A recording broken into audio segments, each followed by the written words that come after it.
¿Por qué los millennials son socialistas? Porque estoy convencida que no tienen idea de lo que es comunismo ni tampoco socialismo. Cuando un millennial nos dice que quiere socialismo, nunca nos dice realmente qué es lo que quiere, cómo ambiciona que ese gobierno va a funcionar. No tiene idea de cómo van a funcionar las medidas políticas y económicas. Por eso se me ocurrió hacer socialismo para millennials. Bienvenidos. Vamos a arrancar desde la era industrial, cuando en el siglo XIX empiezan un montón de pensadores a pensar cosas que se denominaron como la filosofía socialista. Entre ellos estaba Giuseppe Mazzini. No digas tú, di nosotros. Esta visión de que renunciar al yo era lo mejor que le podía pasar a la sociedad.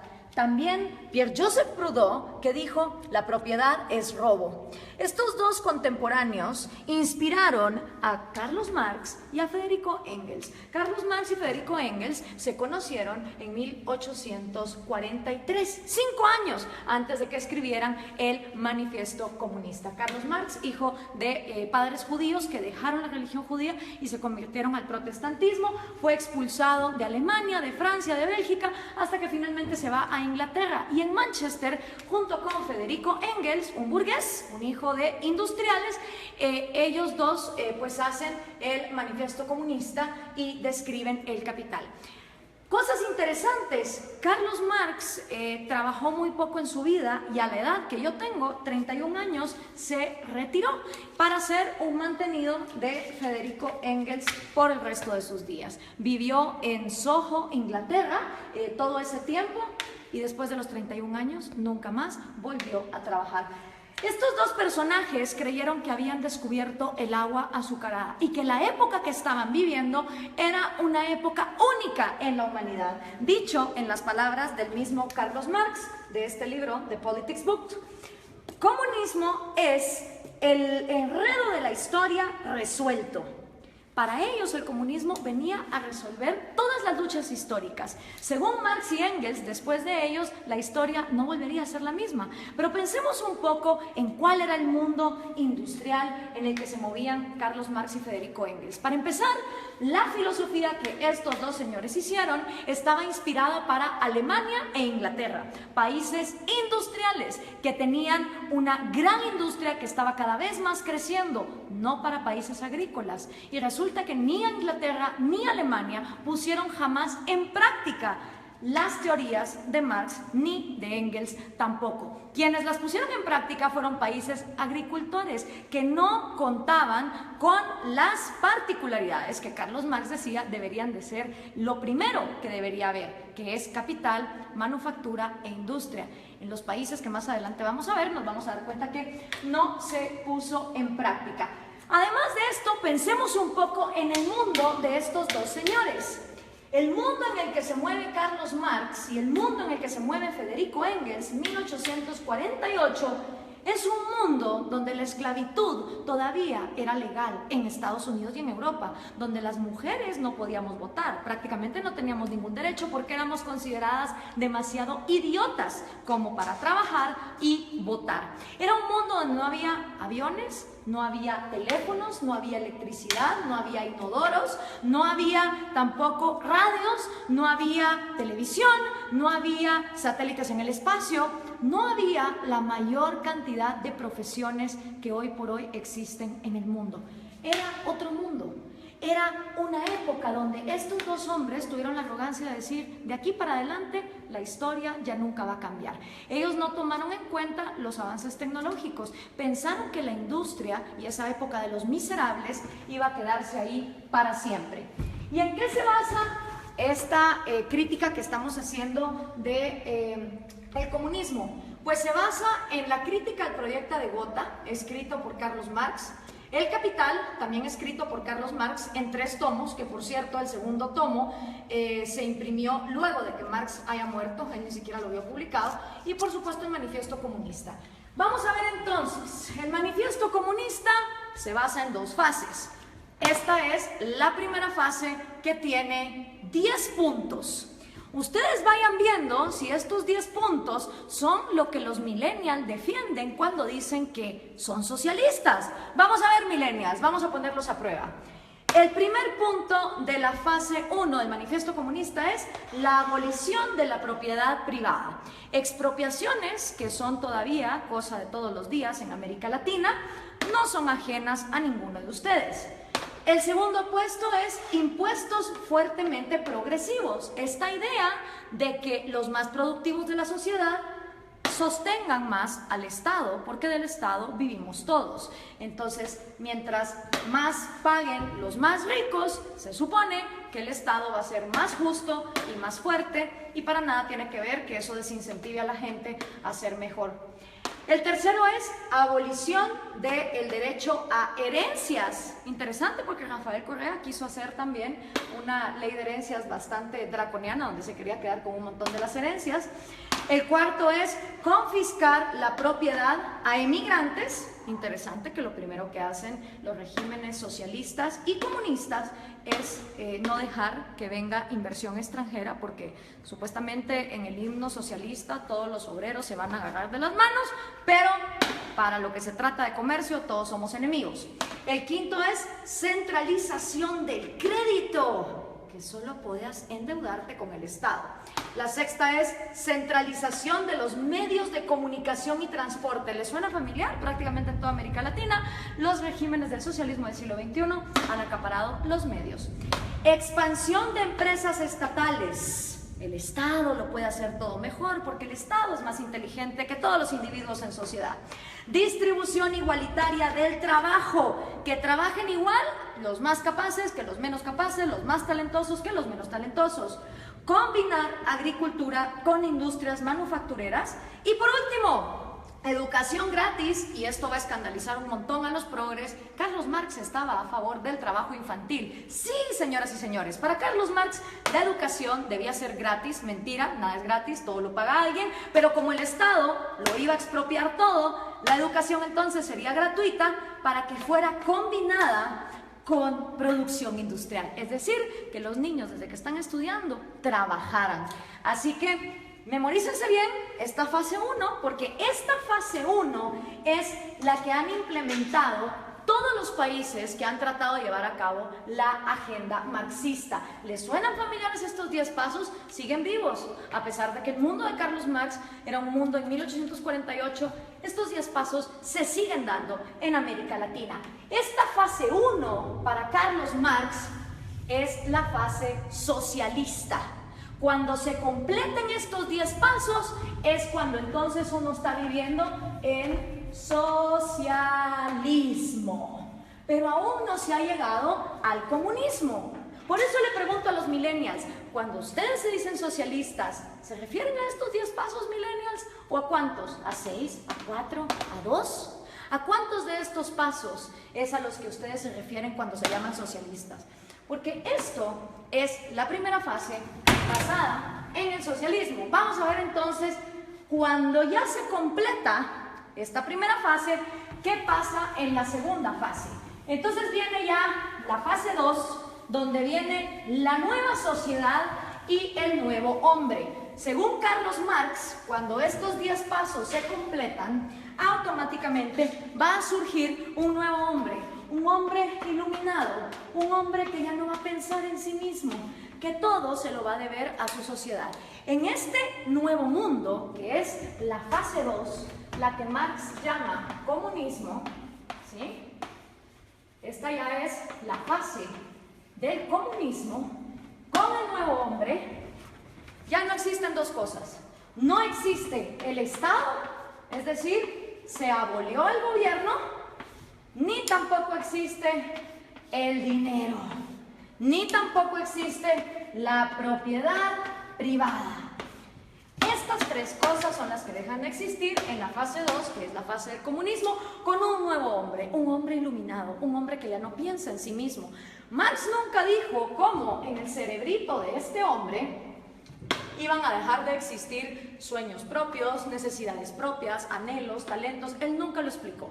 Para él, de manera mágica, después de que la fase 1 fuera completada, se pasaba automáticamente a la fase 2, donde este hombre nuevo iba a trabajar a la par de hombres más mediocres y menos talentosos, pero siempre recibiendo lo mismo. ¿Y cómo iba a funcionar la distribución de productos. Bueno, pues iba a haber un gran almacén y en este almacén la comunidad, ya sin Estado, ya sin gobierno, ya sin dinero, te iba a proveer a ti de todos los productos y servicios que tú ibas a necesitar. Entonces todas las personas, no importa sus talentos, iban a llegar a intercambiar. Si por ejemplo producían yesos, pues un yeso por 1 kilo de arroz. Y decía Marx que suponiendo que este hombre, en lugar de producir un yeso, hubiera producido 3 y este solo hubiera producido 2, en esta segunda fase, este hombre que produjo 3 yesos, no le iba a importar recibir también 1 libra de arroz para compararse con este. Según Marx, iba a llegar un momento donde el más talentoso y el que más trabajaba no le iba a importar recibir igual que el que trabajaba menos y el que era más mediocre. Ahora veamos, ¿se cumplió esta fase 2? ¿O qué es lo que ha pasado en la historia de la humanidad con la gente que ha llevado a cabo la agenda marxista? Bueno, pues los primeros que trataron de llevar a cabo la agenda marxista fueron Trotsky, Stalin y Lenin. 70 años después del manifiesto comunista, ellos son los primeros en poner en práctica la teoría marxista, cuando en 1918 deciden cortarle la cabeza a los sanguinarios explotadores, y de verdad que lo eran, de la dinastía Romanov, que era la monarquía que imperaba en Rusia. 2 errores. Primero, Marx escribe una teoría para Inglaterra y Alemania, que su problema no era, digamos, el de una monarquía que incentivara la agricultura, sino que eran países industriales. Rusia era feudal, bastante feudal.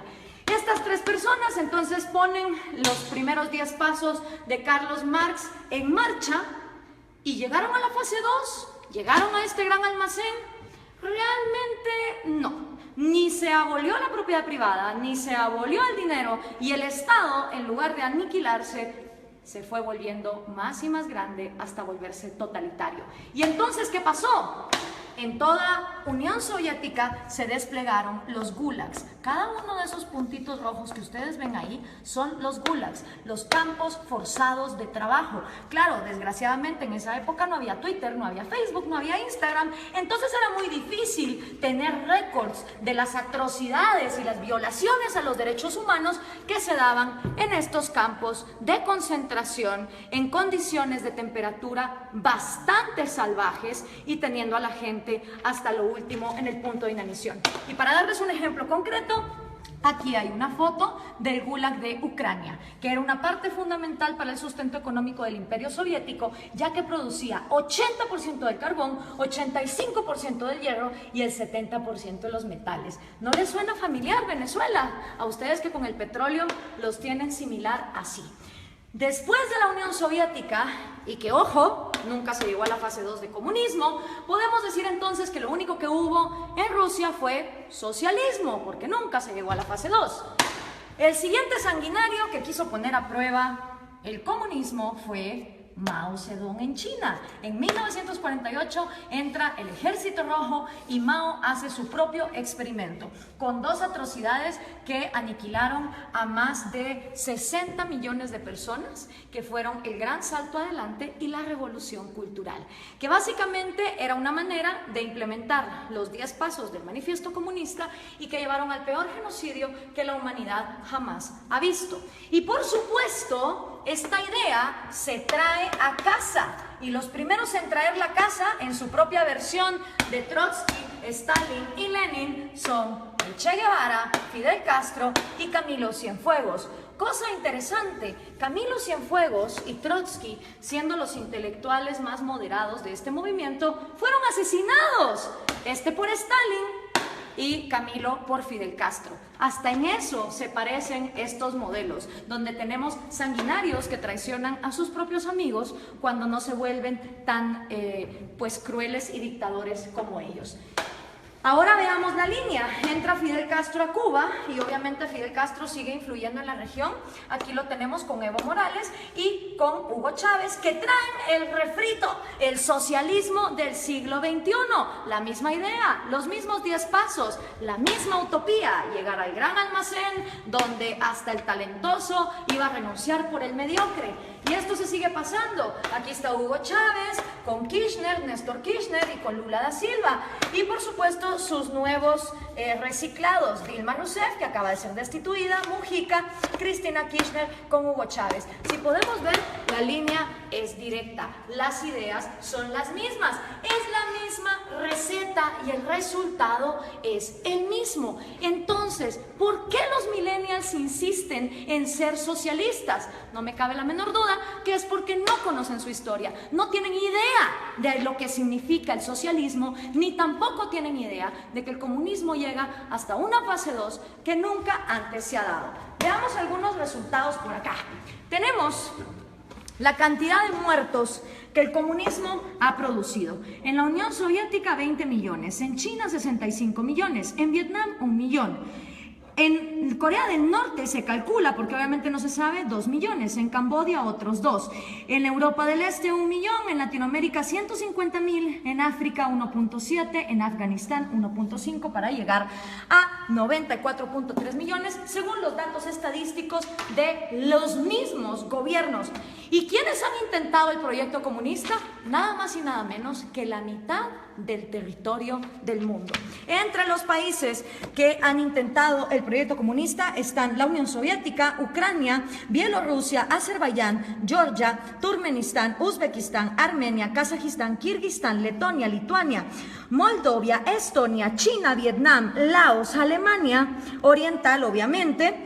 Está también Hungría, Checoslovaquia, Rumania, Yugoslavia, Albania, Bulgaria, Corea del Norte, Cuba, Camboya, Etiopía, Angola, Mozambique, Nicaragua, Afganistán y por supuesto Venezuela, si tomamos en cuenta lo que se ha llevado a cabo. ¿Cuáles son tus probabilidades de toparte con el comunismo? Son increíbles. Imagínate que vos podés tener antepasados de Hungría o antepasados de Cuba y vivir en Guatemala y te vas a haber topado con el comunismo.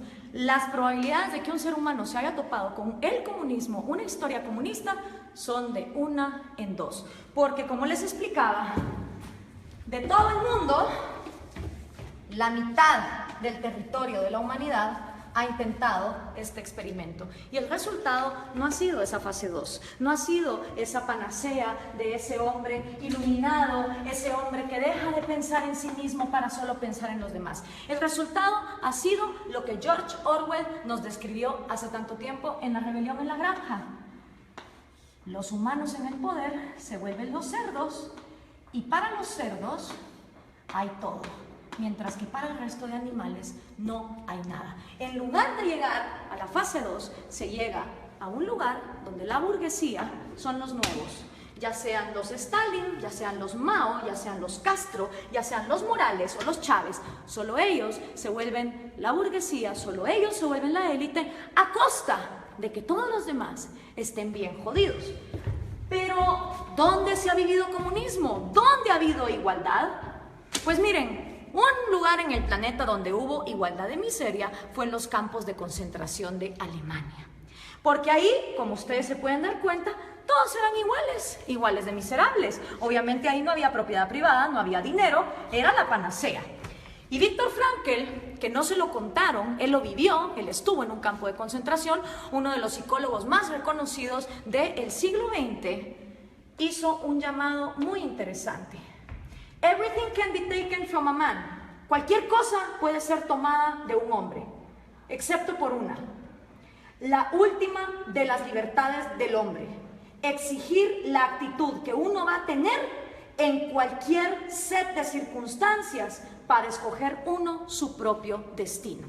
Quiero hacer énfasis en esta frase porque lo que está aquí diciendo Viktor Frankl es que la mayor libertad del hombre reside que aunque esté en estas condiciones, uno va a decidir con qué actitud va a enfrentarse a la vida. Pero ¿qué podía saber Carlos Marx de estas cosas? Regresemos a 1848, ni siquiera Freud, con su psicoanálisis, que ya está bastante desprestigiado, había empezado sus estudios. Tampoco Darwin. Se creía que la histeria de las mujeres se podía quitar con electroshock. La psicología estaba en pañales. ¿Qué sabía Carlos Marx del cerebro humano? ¿Qué podía saber Carlos Marx acerca de un hombre nuevo que tuviera en su cerebro la capacidad de dejar de pensar en sí mismo?